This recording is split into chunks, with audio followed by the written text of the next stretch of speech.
سلامونه قدرمنو. پښتون برېتور ژړور سي مور خوشحاله کوي، ښځه به دوې چپلاخې وي. چې کله د ښځې نارې واوري بس نو مور ورته وایي زمری رالی، دا مې بچی رالی، له حقه مې خلاص دی. پښتون چې ورور خوشحاله کوي، مینه به وایي، ښځه به وایي، چغې به پکوي، بس نو بیا ورور ځینې خوشحاله دي چې والله لالا خو زمری دی. پښتون چې پلار خوشحاله کوي، ښځه به وایي. ښځه چې وواله د ښځې په غاړه چې واورېدلې بابا هم خوشحاله دی، بس راسي بالښت ورته کښېږدي، دا زما زمری زوی دی، زما له حقه خلاص دی.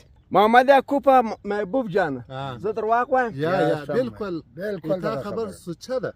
نو ته چې خبر سړی وایي دغه کړی وایي یو قدرمنو دغه دوه انسانانو د دې خبرې تصدیق وکړي، دوی به هم د دې خبرې تصدیق کوئ. پښتنو ورونو، په اسلام کې په پښتونولي کې ښځه خلاصه ده، نه څوک وژني. په بدۍ کې په اسلام او په بدۍ کې چې دی ښځه خلاصه ده. په جنګ کې څوک نه وژني، په بدۍ کې څوک نه وژني، سپین ږیری څوک نه وایي نه وژني، او ماشوم نه وژني. دغه دی.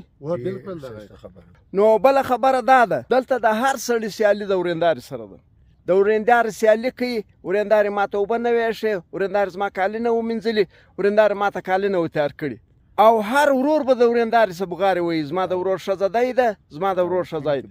دی و ده ته وایي چې دا زموږ په وطن کې دغه خبرې دي، زما ورېندارې دی وکړي، زما ورېندارې هی وکړي، د ورېندارې سیالي کوي. وشرمېږه وشرمېږه. قدرمنو، پښتون خپل نرتوب چې دی هغه په ښځه ښکاره کوي، د ښځو په وهلو یې ښکاره کوي. دغه بې خولې بې ژبې مخلوق چې دی، دا د عجزۍ کوړه په دغه باندې نرتوب ښکاره کوي. اوس راځم د پښین کیسې له. په پښین کې چې ښځه وال سوې ده، مذمت یې کوو، بد کار سوی دی.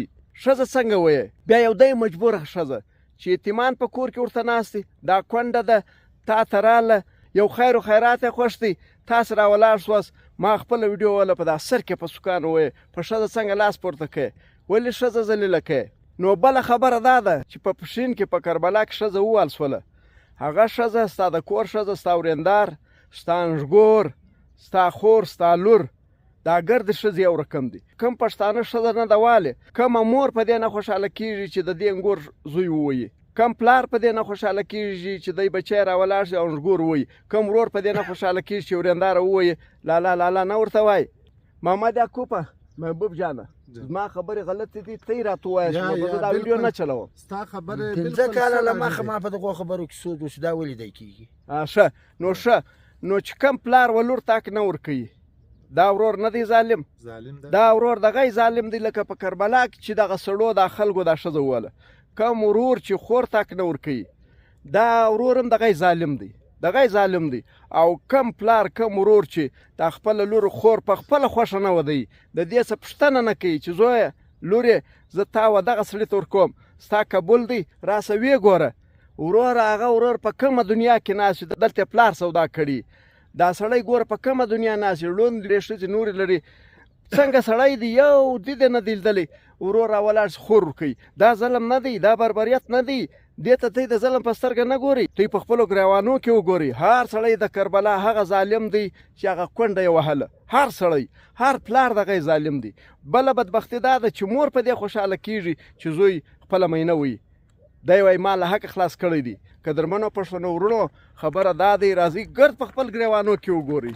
تر ما پورې که ظلم دی، نو بیا د هرې ښځې سره چې تا ښځه وایي، که خور وایي، که لور وایي، که مینه وایي، بیا دغه ظلم دی، دغه رقم بربریت دی لکه د کربلا. راځئ ګرد کلمه یاست، نن د کربلا په ظلم باندې ټول یو سوي یاست، ګرد خولې وازه کړي دي، ښه ښایسته ښایسته کمنټونه لیکي.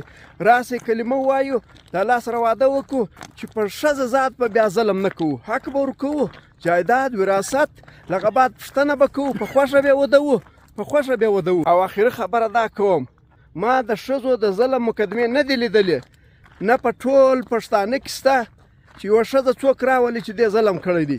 د هر پښتانه پنځه مقدمې دي. دا د عجزۍ کوړې دي، دا غریبې دي، دا ورور مجبورې دي، دا خولې نه لري، دا ښکنځل نه سوای کولی، دا خندلی نه سوای، دا خندلی نه سوای چې وخاندې خلک ورته راپورته کېږي، ولې خاندې؟ بل قدرمنو، زه یوه خبره د حیوانانو درته کوم.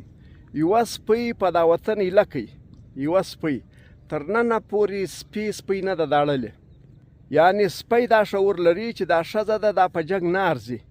تر ننه پورې په کلي کې راواخی سپي جنګ نه دی کړی، په وطن دنیا کې راواخی سپی جنګ نه کوي، سپی او سپی یعنی سپی نه راولاړي سپی نه داړي جنګ نه ورسره کوي موږ پښتانه دغه د سپي شعور په ځان کې نه لرو